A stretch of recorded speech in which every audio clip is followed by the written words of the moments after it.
Salam Bapak Ibu, Saudara dan Saudari, sahabat-sahabat garam dunia yang terkasih.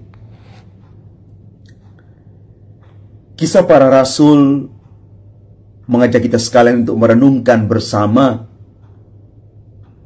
bagaimana kuasa Allah itu sungguh menyertai gerejanya. Kasih Tuhan tidak pernah gagal. Ketakutan, sakit penyakit, dan putus asa itu akan dihapus karena pertolongan dan penghiburan dari Roh Kudus. Kuasa menyembuhkan dan membangkitkan orang mati sungguh-sungguh dianugerahkan Tuhan. Mujizat terjadi dalam nama Yesus yang bangkit. Penyertaan Tuhan nyata membimbing gereja sampai hari ini. Dan di dalam Injil Yohanes, kita sungguh menyadari bahwa tidak semua murid Yesus paham tentang roti hidup. Ketika Yesus mengatakan, "Akulah roti hidup." Sabda itu keras dan banyak di antara para murid Yesus yang mengundurkan diri karena sabda Yesus ini. Kita perlu ingat bahwa sejatinya Yesus tidak berbicara tentang makanan atau minuman jasmani dalam kaitan dengan roti hidup ini. Tetapi Yesus sementara mengarahkan para murid dan kita sekalian untuk masuk di dalam satu pengalaman rohani yang lebih dalam ketika Yesus bicara tentang roti hidup yang adalah dirinya sendiri, yang kita mengerti sebagai pemberian seluruh hidupnya untuk kita. Roti hidup yang kekal hanya ada di dalam Kristus sendiri. Bapak Ibu Saudara-saudari terkasih,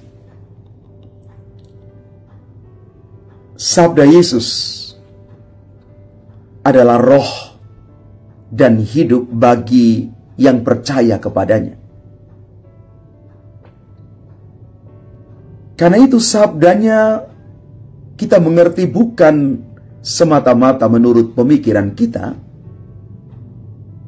tetapi terutama sesuai dengan kehendak Tuhan sendiri.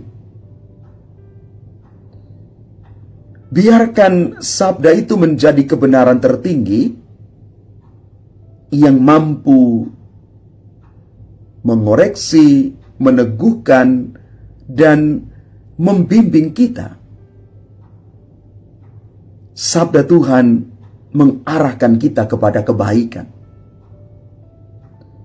Kecenderungan kita adalah mudah memahami kebenaran sabda Tuhan itu sesuai dengan apa yang kita pikirkan. Bahkan kita menjadikan sabda Tuhan itu seolah-olah mampu kita terima, kita pikirkan, dan kita hayati sesuai dengan kemampuan manusiawi kita yang terbatas.